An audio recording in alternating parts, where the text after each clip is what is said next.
Assalamualaikum warahmatullahi wabarakatuh.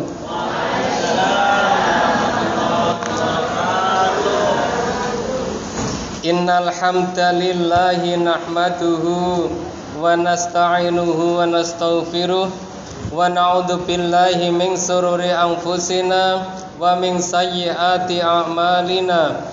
May yahdihillahu fala mudhillalah wa may yudlil fala hadiyalah.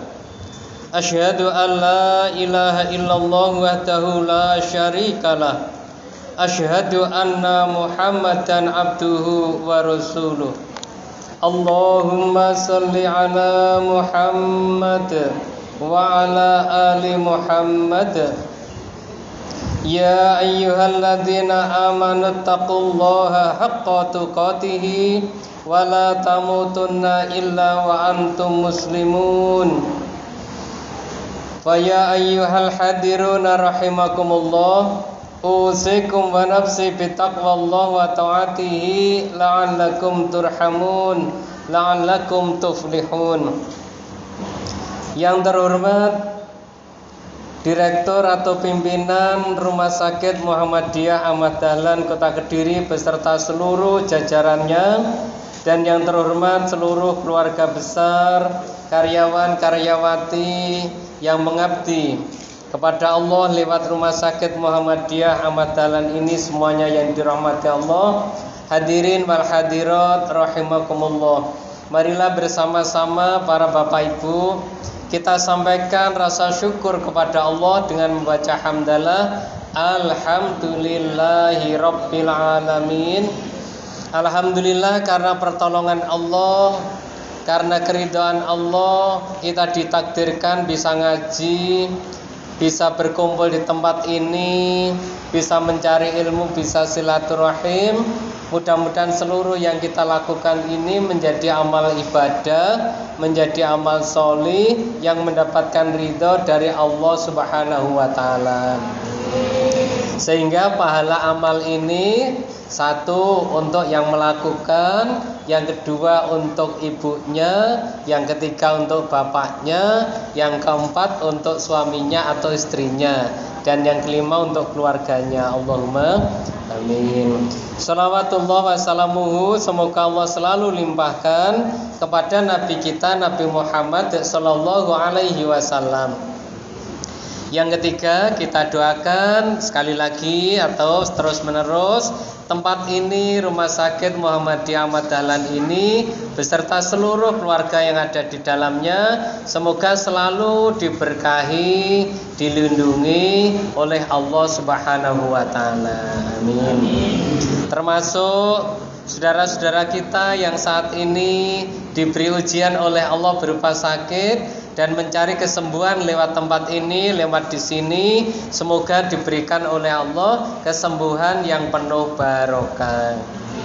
Para dokter, para tenaga medis, dan semuanya yang berjuang untuk kesembuhan, kebaikan pasien-pasien, mereka semuanya dicatat oleh Allah sebagai amal ibadah yang mendapatkan pahala di dunia dan di akhirat. Amin. Pahala di dunia berupa rezeki, pahala di akhirat ya di akhirat nanti, begitu. Baik, kita membaca doa dulu yang berbunyi raditu billah. Bismillahirrahmanirrahim. Raditu billahi rabba wa bil islami dina wa bi Muhammadin nabiyya wa rasula. Rabbi zidni ilma warzuqni fahma waj'alni minas solihin. Rabbi shrahli sadri wa yassirli amri wahlul 'uqdatam min lisani yafqahu qawli. Amin. Para Bapak Ibu yang dirahmati Allah, dalam kesempatan ini tema yang diminta oleh panitia ialah ayah hebat peduli anak. Tetapi karena yang hadir ya ada ibu, maka bisa diralat orang tua hebat peduli anak. Jadi yang peduli juga ibu dan bapak, begitu. Nah, baik Bapak Ibu yang dirahmati Allah, kenapa mengambil tema itu? Karena si anak yang Allah amanatkan kepada kita itu bisa menjadi penentu nasib. Bisa menjadi penentu nasib. kita nanti di akhirat itu bisa celaka juga gara-gara si anak, bisa berjaya selamat juga gara-gara anak. Untuk itu, karena yang diberikan oleh Allah di dunia kepada kita ini ada kalanya harta, ada kalanya ilmu, ada kalanya anak. Kalau diberi harta mudah diterima, disyukuri, dimanfaatkan, selesai. Punya ilmu, disyukuri, diamalkan, selesai. Tapi kalau diberi amanat anak itu baik, ya tetap anak kita. Kurang baik, juga tetap anak kita. Rodok belis, ya anak kita. Tidak bisa diakokne wong liya. Oh, belis kuwi anak tangga kuwi, bukan. Untuk itulah perlu ada pendidikan khusus atau penanganan khusus. Sesibuk apapun, serepot apapun, tanggung jawab orang tua terhadap anak luar biasa besarnya. Maka untuk itu, sejak kapan orang tua bertanggung jawab terhadap anaknya? Sejak mulai masuk pintu rumah tangga. Masuk pintu rumah tangga akan menikah, itu sudah mengikrarkan diri bertanggung jawab sebagai calon ibu dan calon bapak. Makanya selalu menggunakan syariat Islam waktu ijab kabul. Begitu hubungan suami istri juga pakai syariat Islam, berdoa dulu. Yang waktu hubungan belum berdoa bisa diulangi lagi untuk dengan berdoa, ya. Kalau sudah istri mengandung, di situ diperintahkan pendidikan prenatal, pendidikan dalam kandungan. Maka si ibu, si bapak harus betul-betul mendidik anaknya dalam kandungan dengan kekuatan rohani. Banyak ibadah, banyak beramal sholih, banyak membaca Al-Quran. Begitu anak lahir, dikelola atau ditangani dengan syariat Islam. Lahir, diadani telinga kanan, diikomahi telinga kiri. Ada yang nggak pakai ya nggak apa-apa. Setelah itu, hari ke-7 diperintahkan mengakikohi si anak. Apa yang dilakukan dalam akikoh? Mencukur rambutnya, memberi nama yang baik, menyembelihkan hewan akikoh.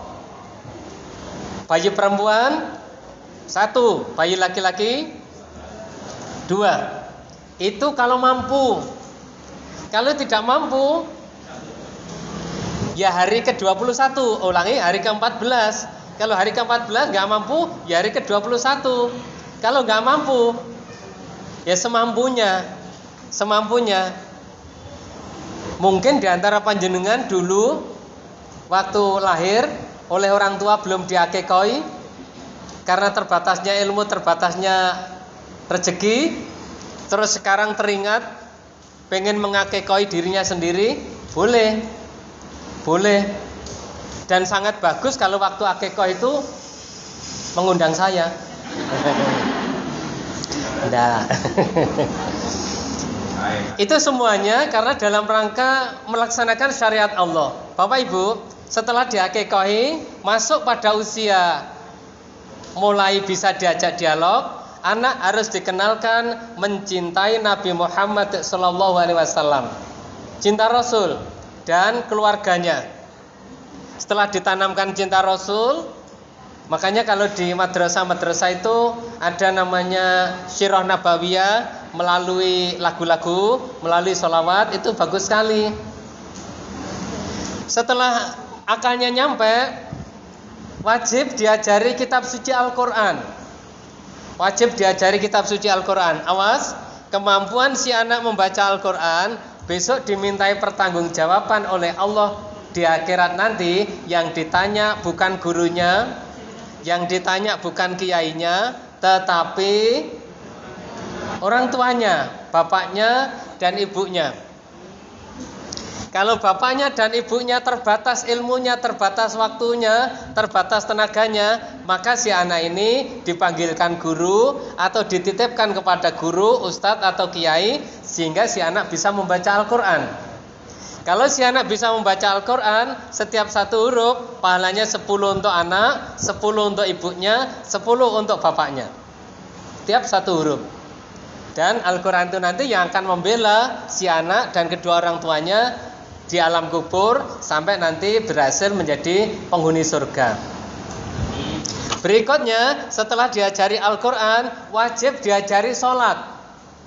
Wajib diajari sholat. Sejak kapan diajari sholat?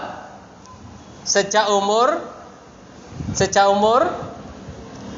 idealnya menurut sunnah memang sejak umur 7 tahun. Tapi biasanya kita sebelum 7 tahun pun sudah dilatih untuk melaksanakan sholat. Rasulullah memerintahkan, ajari anakmu melaksanakan sholat semenjak umur 7 tahun. Sampai umur 10 tahun kok belum sholat, boleh dipukul. Tapi dipukul pukulan mendidik, bukan pukulan menganiaya.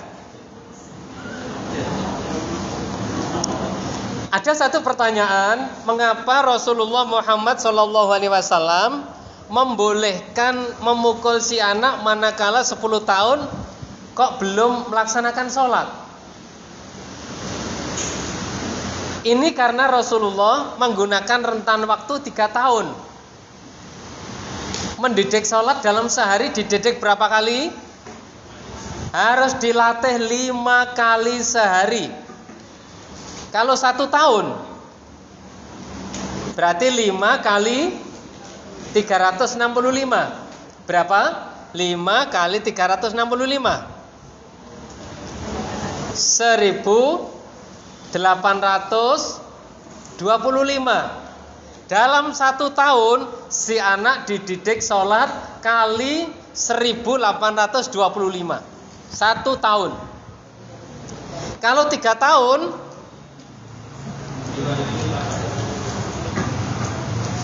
tahun, berarti 5.425 kali. Nah, seorang anak di training sholat, dilatih sholat selama 5.000 lebih, insya Allah dijamin menjiwai, dijamin menjadi jiwanya, sehingga tidak mungkin sampai dipukul. Tidak mungkin sampai dipukul. Sampai Rasulullah menjamin, wis tok, kok sampai umur 10 tahun gak gelem sholat, sabeten. Kalau cara mendidiknya secara istiqomah, kontinuitas, rutin, sehari 5 kali. Nah, yang kurang berhasil itu karena kita tidak rutin menggunakan ilmu sakobere. Nah, ini baik guru maupun orang tua mestinya dalam tenggang waktu 3 tahun ini kontinuitas jingklengi. Apa jingklengi niku? Jingklengi itu ya memusatkan perhatian untuk sholatnya si anak. Lah saniki mawon kinten-kinten salate putra-putri kula jenengan tahiyate wis hafal ya mbuh. Terus doa-doanya seluruhnya sudah hafal apa belum? Nah, perlu dicek, perlu diteliti. Baik Bapak Ibu yang dirahmati Allah, kalau sudah sholatnya betul-betul menjiwai dalam waktu 3 tahun, maka sekarang mari sedikit meniru seorang pendidik yang telah sukses mendidik anaknya. Saking suksesnya Allah mengabadikan beliau kisahnya di dalam Al-Quran. Siapa ahli didik dalam Al-Quran? Namanya Luqman Hakim. Luqman Hakim yang dia abadikan Allah dalam surat Luqman itu kalau mendidik anaknya, materi nomor satu ialah akidah atau tauhid.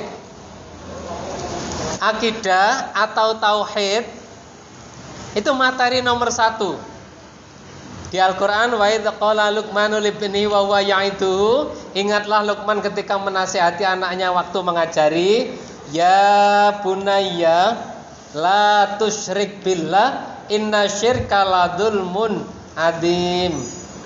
Wahai anakku sayang, jangan sekali-kali kau menyekutukan Allah, karena menyekutukan Allah adalah kesesatan atau dosa yang besar. Bapak Ibu, di dalam ayat ini ada dua hal. Yang pertama materi mendidik anak. Nomor satu akidah. Tanamkan rasa takut kepada Allah, rasa yakin kepada Allah. Tanamkan bahwa Allah itu Maha Esa, Allah itu Maha Kuasa, dan jangan diarahkan kepada yang lain. Ya, cuman sekarang sayangnya tayangan-tayangan di TV itu banyak yang horor-horor itu ya. Nah, itu tergantung kita bagaimana membentengi si anak itu. Setelah materinya akidah, tauhid, ada lagi yaitu metode. Metode mengajar menurut Luqman Hakim ini dengan cara lemah lembut. Cara memanggilnya ya bunayya, wahai anakku sayang. Para ibu, para bapak, panjenengan kalau pernah mengantar si anak sekolah di TK atau PAUD, guru PAUD itu luar biasa. Padahal bukan anaknya sendiri, tapi dia bisa sayang, bisa tulus, minta pipis ya diladeni, minta ya diladeni. Semuanya dilakukan dengan tulus, ikhlas, dan panggilannya mesti lemah lembut. Itu gurunya, ustadzahnya. Tapi ibunya kadang-kadang tidak bisa selembut itu. Kadang-kadang bisa lebih kasar. Maka di sini Luqman Hakim menggunakan metode lembut, lemah lembut, penuh kasih sayang. Cara memanggil ya bunayya, wahai anakku sayang. Nek bahasa Jawa yo ngger, cahayu, ngger, wong bagus. Itu pun sambil dibelai kepalanya, sambil dibelai rambutnya. Bahasa apa itu disentuh itu? Ya bahasa sentuhan ya. Orang itu kalau disentuh kan ada perasaan tersendiri ya Bu ya. Nggih. Coba Bapak sekali-sekali kalau ya disentuh gitu. Tapi caranya nyentuh kebantaran, cewaplek powok benar. Seorang anak walaupun sedang menangis, itu kalau sudah disentuh ibunya, digendong, dipeluk, akan merasa nyaman. Itu pendidikan. Udah cukup, anak saja yang dipeluk ya. Ya. Kalau bapaknya saat diperlukan, itu saja. Nomor satu tauhid. Tanamkan lafaz la ilaha illallah. Semuanya itu dari Allah, untuk Allah, dan kembali kepada Allah. Ditanamkan kepada anak sejak usia dini. Jangan sampai ada kesirikan. Jangan kesirikan. Yang kedua, tanamkan akhlakul karimah. Akhlakul karimah terutama sikap sopan santun kepada orang tuanya. Ini tercermin pada ayat yang berbunyi wa wasainal insana biwalidayhi hamalat ummuhu wahnan ala wahnin wa fisaluhu fi amaini aniskur liwaliwalidayka ilayal masir. Anak diingatkan, para ibu bapak, diingatkan bahwa ibunya telah mengandung dirinya. Dan dalam kandungan itu, kandungan ibu makin hari makin berat, makin besar, makin susah payah, makin menderita, sampai pada saat melahirkan yang taruhannya adalah nyawa, dengan segala susah payahnya sampai lahir, mengasuhnya. Dan mengasuh bayi manusia itu tidak sama dengan bayi selain manusia. Kalau ayam begitu menetas langsung jalan, hewan lahir langsung jalan. Manusia butuh perawatan, butuh perhatian dalam jangka waktu yang lama sekali. Dengan segala pengorbanannya, dengan segala susah payahnya, ini sering disampaikan ke anak. Lah supaya anak itu mandi dengan ucapan kita, maka kita harus mencontohi lebih dulu bahwa kita juga berbakti kepada kedua orang tua kita. Kalau pengen dibektani anaknya, ya kita bekti dulu kepada bapak ibu kita. Itu nanti sampai ke anak juga insya Allah sama. Kita sampaikan seperti itu. Termasuk jenengan suatu saat membayangkan ibu-ibu kita dulu dengan kondisi ekonomi yang sangat terbatas, waktu mengandung dan menyusui kita semuanya, dengan segala susah payahnya, mungkin ekonomi tidak semapan saat ini. Itu kita kenang kembali, kita doakan. Makanya ibu dan bapak yang dirahmati Allah, bagaimana doa untuk orang tua? Allahumma gfirli dunubi wali walidayya warhamhuma kama rabbayani shaghira, atau rabbi gfirli wali walidayya dan seterusnya, atau dalam bahasa Al-Qur'an rabbirhamhuma kama rabbayani shaghira. Begini, ya Allah, ampunilah dosa saya dan dosa ibu bapak saya. Kasihanilah dia berdua ya Allah. Pas kita matur, kasihanilah beliau berdua ya Allah.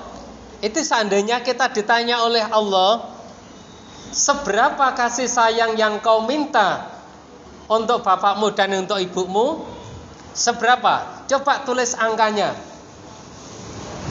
Bapak Ibu, karena kita tidak bisa ngijir, tidak bisa ngitung kebaikan bapak ibu kita waktu kita masih dalam kandungan, lahir, bayi, sampai tumbuh dewasa, tidak bisa dihitung.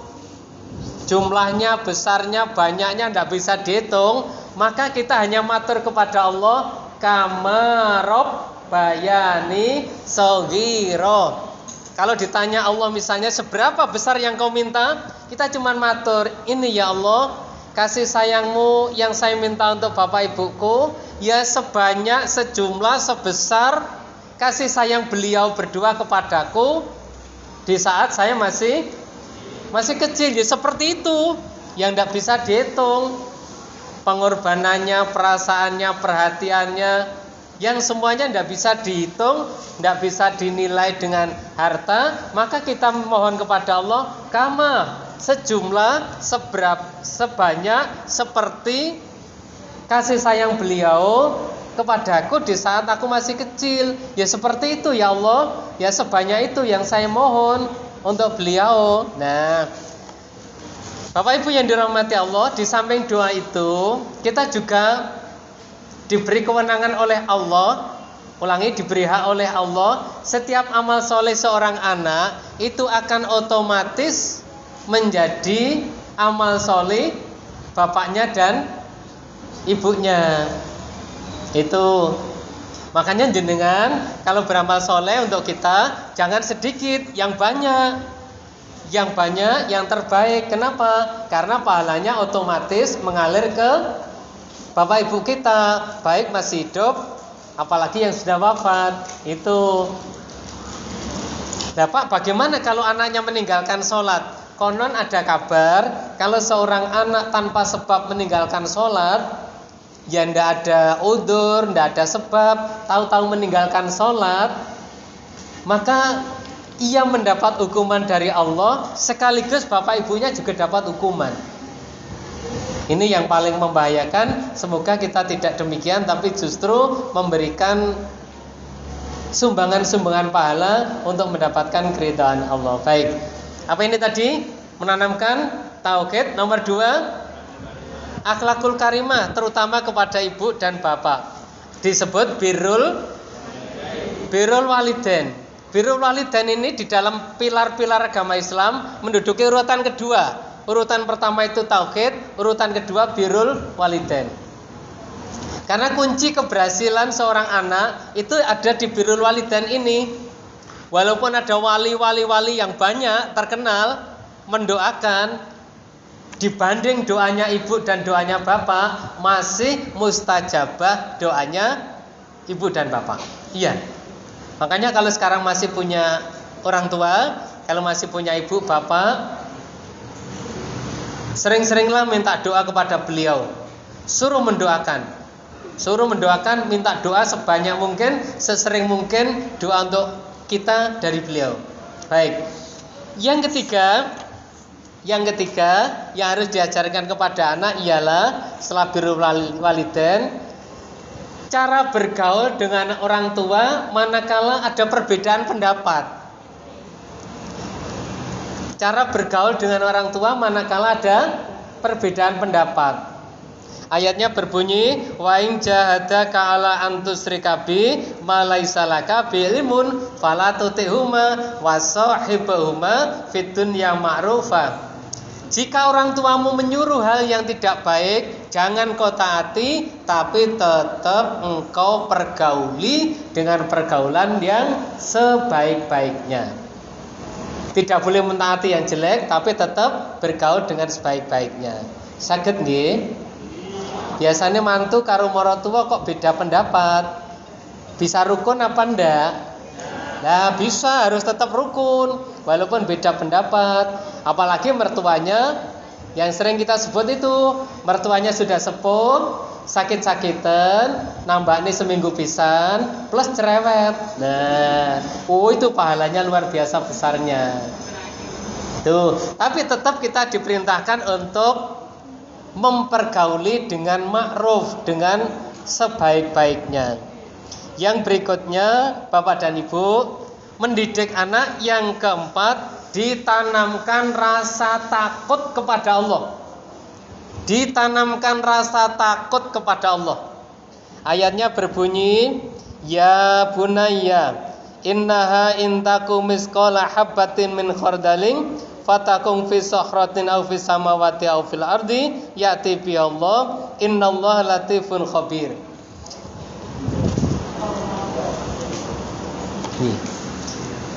Jadi Luqman Hakim memanggil anaknya dengan penuh kasih sayang dan diberi penjelasan, "Nger, anakku, ngerti ya cah bagus, ngerti ya cah ayu.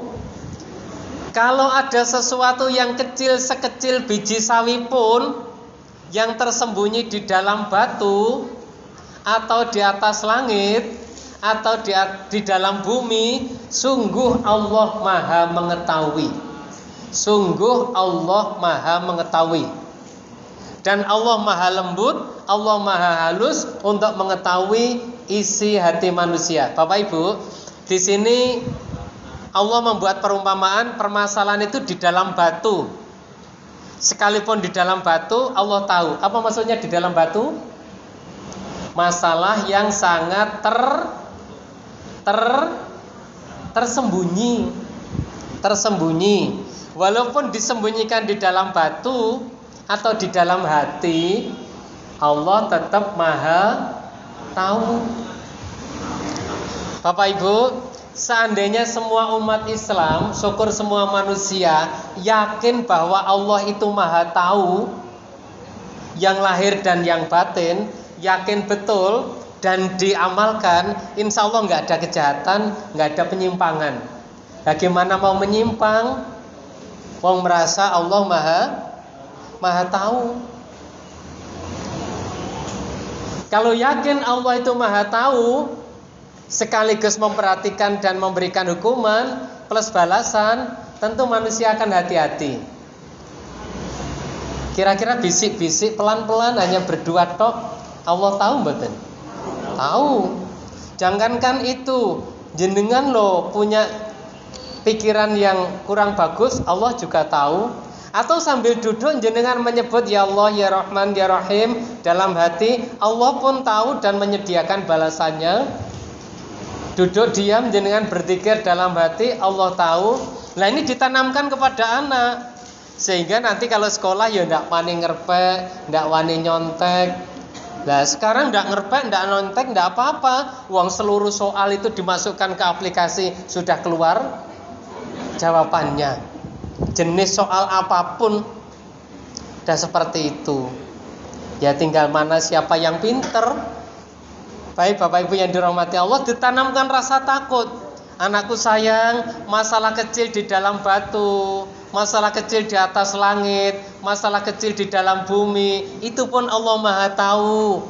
Sehingga namanya bohong, namanya menipu, namanya ngerasani. Walah ya Bu ya, mendengar kata-kata ngerasani ya. Di lingkungan kita kan tidak ada yang ngerasani ya Bu ya. Alhamdulillah. Jangan sampai siapa yang menjadi kepala ruangan, ruangannya ditulis ruangan ini adalah steril dari ghibah. Lah gimana mau ghibah, gimana mau membicarakan aib orang lain? Wong Allah dengan para malaikatnya sudah siap setiap saat, ya mencatat, merekam, sekaligus memberikan balasan. Ya daripada mendapat rekaman yang jelek ya yang baik aja. Kita saya tak sholawatan aja, sallallahu alaihi Muhammad, sallallahu alaihi Muhammad, sallallahu alaihi Muhammad. Loh, tahu-tahu tidak terasa dapat banyak sekali dan ada pada catatan dan rekaman itu. Nah, daripada membicarakan aib orang lain, mboten nate nggih ibu-ibu nggih. Nggih, mangke lek dijak kanca pun purun nggih. Nggih. Karena apa? Sering manusia itu nanti ditanya oleh Allah, kenapa kau ngerasani? Ndak ya Allah, saya itu sebetulnya ndak pernah ngerasani, cuman diajak konco itu loh ya Allah. Ternyata ndak bisa kita mengelak, yang mengajak maupun yang diajak sama-sama harus mempertanggungjawabkan. Itu kita jadikan lingkungan tempat kerja kita adalah lingkungan yang penuh barokah. Bu, Bapak, tolong nanti begitu masuk arena tempat ini, entah di depan atau di mana, jenengan sempatkan membaca Allahumma barik. Ya Allah berkahilah tempat ini, ngaten nggih? Ya Allah berkahilah tempat ini. Sampun mboten mawon. Mugi-mugi mboten kesupen.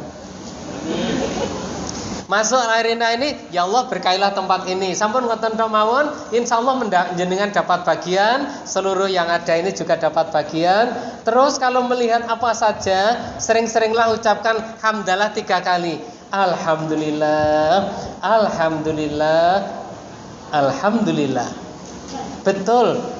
Karena alhamdulillah itu fungsinya banyak. Dulu kan sudah diterangkan, sudah paham toh? Sampun toh? Sampun, nggih sampun. Jadi mengucapkan hamdalah 3 kali itu fungsinya luar biasa. Ya doa, ya syukur, ya sebagai kunci kesombongan. Itu alhamdulillah. Baik, Bapak Ibu yang dirahmati Allah, ayo ditanamkan rasa takut kepada Allah mulai dari diri kita. Ya wedi tenan. Wedi tenan. Di dalam hati kita kan gak ada iri dan dengki ya Bu ya Bapak. Alhamdulillah. Iri, dengki jangan sampai ada. Yang ada hanya satu, alhamdulillah. Setelah menanamkan rasa takut, lah di sini baru aqimis sholat, dilatih menegakkan sholat. Nah, setelah dilatih menegakkan sholat, anak-anak dilatih amar ma'ruf nahi mungkar. Dibiasakan. Kalau ada yang baik-baik, ayo pada mengajak. Kalau ada yang kejelekan, ayo dicegah. Akhirnya protes, Pak, kula niki nek ngejak kesaenan wantun, saged, tapi lek mencegah kemungkaran tidak berani. Misalnya ada teman berdua bisik-bisik, yang 3 nggak diajak ngomong, ditegur, Mbak, lek ngendikan aja bisik-bisik, itu larangan dalam syariat Islam. Itu loh Bu, indahnya syariat Islam itu sampai ngomong bisik-bisik aja dianjurkan untuk dihindarkan supaya tidak menyinggung perasaan sekaligus salah paham atau paham yang salah, kan begitu. Amar ma'ruf nahi mungkar. Setelah amar ma'ruf nahi mungkar, makanya anak-anak kalau sejak kecil itu perlu dilatih bela diri. Bela diri kayak tapak suci, kayak pagar nusa, itu biar punya bela diri supaya nanti kalau dewasa itu berani amar ma'ruf nahi mungkar. Nek kancane sing elek ya dipenging tenan. Lek kalau melawan ya bisa diketak tenan, tapi ngedake kan ngedak berdakwah, ngedak kebaikan boleh. Nah, itu. Baik Bapak Ibu. Yang terakhir, bukan yang terakhir termasuk dalam pendidikan ini ialah perintah bersabar. Wasbir ala ma asobak. Menegakkan sholat butuh kesabaran. Amar ma'ruf butuh kesabaran. Nahi mungkar perlu kesabaran. Perintah berikutnya, larangan angkuh dan sombong. Larangan angkuh dan sombong. Dan itu jenengan sudah melakukan. Contoh, ada orang meminta-minta, si anak disuruh memberikan. Itu adalah melatih tidak angkuh dan tidak sombong. Orang sombong itu sangat dibenci Allah ya. Karena sombong itu hanya sifat Allah, maka si anak dilatih tidak boleh sombong, tidak boleh angkuh, termasuk kita semuanya. Sombong itu kan sombong ya, merasa punya kelebihan, lebih cantik, lebih tampan, lebih pinter, lebih mampu, lebih roso, lebih lama. Oh, aku neng kene wis puluhan tahun dah, awakmu pirang dino neng kene. Nah, itu kadang-kadang muncul seperti itu.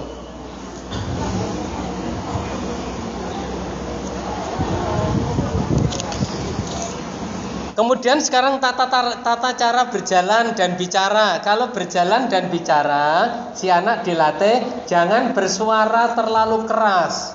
Dengan kedua orang tuanya dilatih untuk bersuara di bawah atau lebih lemah. Makanya jangan sampai anak teriak-teriak itu dituruti. Mau manggil-manggil ibunya teriak-teriak, kemudian minta apa sambil teriak-teriak, itu segera didekati. Dibisiki, lek matur ibu, lek matur bapak, sing sae nggih, matur nyedak terus sing apik. Sekali dua kali memang ayatnya berbunyi tidak boleh mengeraskan suara. Waghdud min sautik, rendahkanlah suaramu. Rendahkanlah suaramu terutama dengan kedua orang tua, tidak perlu berteriak-teriak. Nah, baik, sampai di sini Bapak Ibu simpulannya, orang tua dinamakan sukses kalau bisa mengantar anaknya sukses dunianya, sukses akhiratnya. Artinya apa? Ibadahnya sukses, dunianya juga sukses. Jangan sampai serba terlambat. Serba terlambat. Orang tua, Bapak Ibu menghadapi anaknya itu ada dua terlambat. Satu terlambat dalam kebaikan, dua terlambat dalam keburukan. Yang terlambat dalam kebaikan itu begini. Bapak ibunya sudah cuek dengan anaknya, saking repotnya ndak urus wis pokoknya kono-kono nenek pembantu, nenek guru terserah. Tahu-tahu suatu saat ayahnya dipanggil ke sekolahannya, ternyata anaknya tampil dengan prestasi gemilang yang luar biasa. Akhirnya orang tuanya terharu, terenyuh, kenapa kok bukan saya yang mendidik dia? Sampai seperti itu, hafal juz amma, hafal ini itu dipamerkan ke orang tuanya, padahal orang tuanya tadi tidak tahu sama sekali. Itu alhamdulillah terlambat dalam kebaikan. Tapi ada yang terlambat dalam kejelekan, ini yang lebih banyak. Tahu-tahu orang tuanya dipanggil ke sekolahan, kasus di BP, BK, dipanggil kantor polisi masalah, dipanggil ini itu karena bermasalah, itu terlambat dalam kejelekan.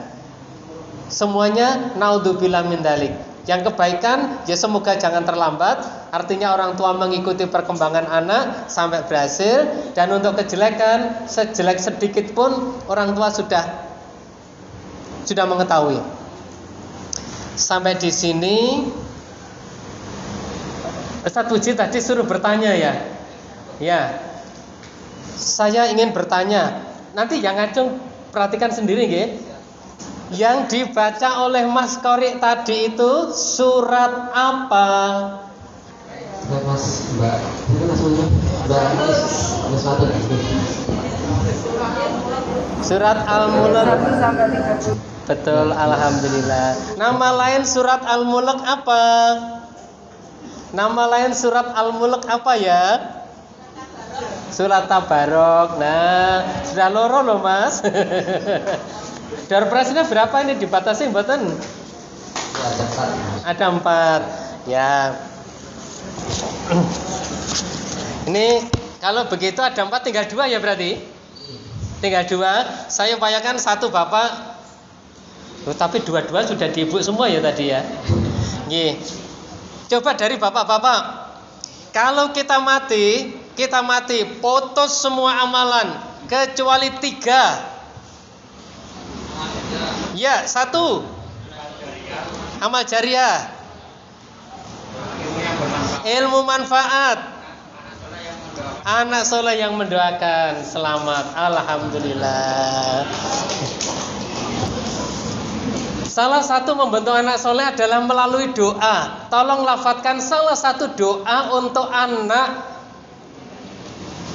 Doa untuk anak itu, Pak Puji, sudut. Betul. Rabbi habli minas solihin. Ya.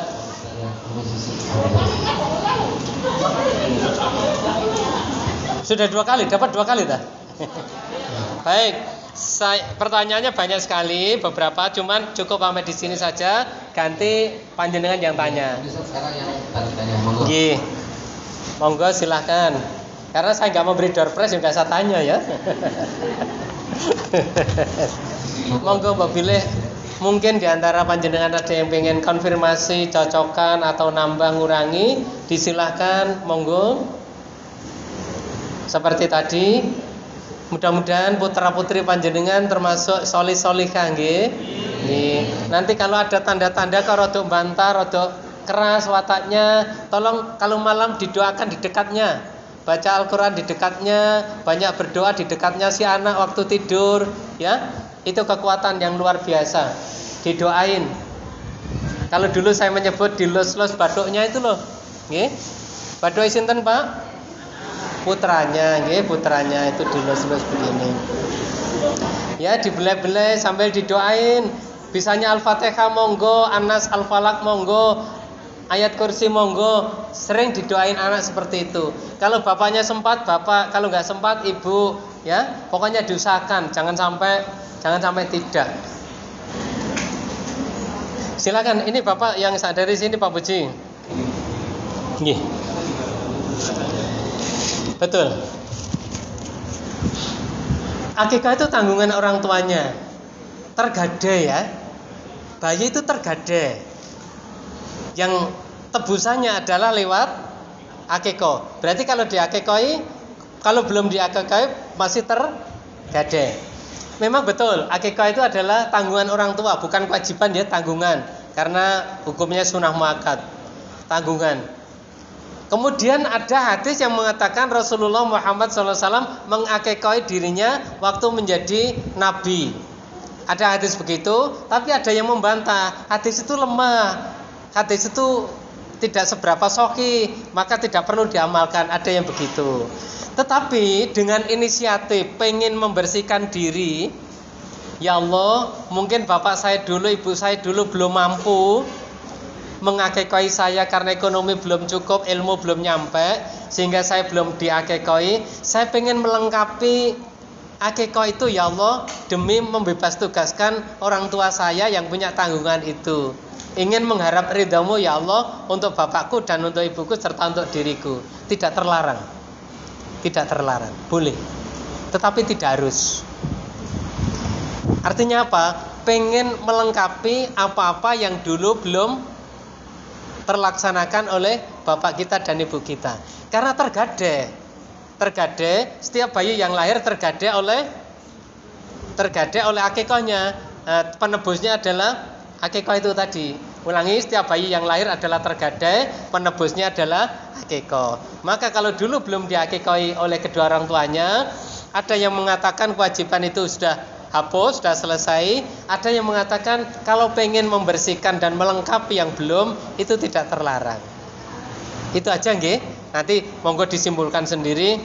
Kalau sudah yakin tidak ada kewajiban lagi, ya sudah, nggak apa-apa. Kata nggih. Seperti itu.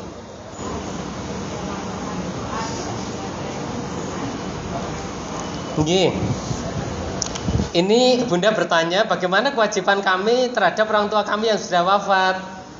Ini ada seorang sahabat bertanya, ya Rasul, saya ini pengen birrul walidain, pengen berbakti kepada ibu bapak saya, tapi beliau berdua sudah wafat, apa masih ada Jawab Rasulullah, masih dengan 4 cara. Cara pertama, doakan terus menerus. Yang kedua, mohonkan ampunan terus menerus. Yang ketiga, lanjutkan cita-citanya yang belum tercapai. Atau kebiasaan-kebiasaan baik orang tua kita, suruh melanjutkan. Misalnya pengen membangun musola belum tercapai, kita lanjutkan.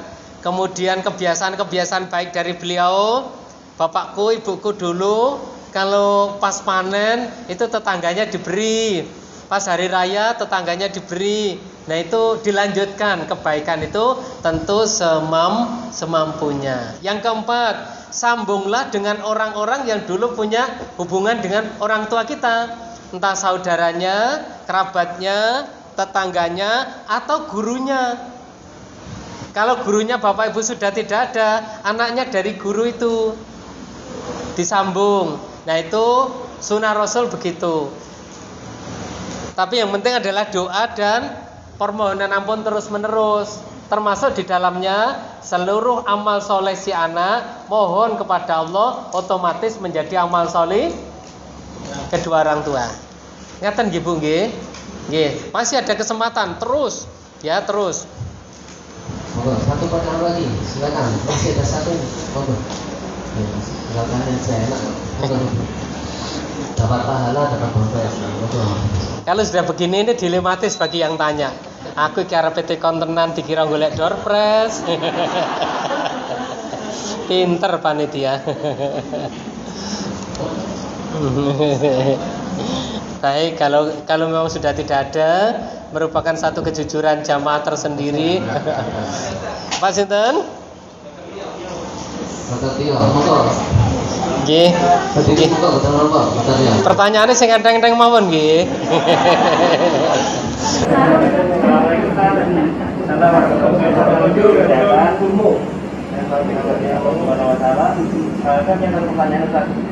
Apakah benar dosa anak yang sudah kembali itu ditanggung sama orang tuanya? Dosa anak yang sudah balik, apakah ditanggung sama orang tuanya?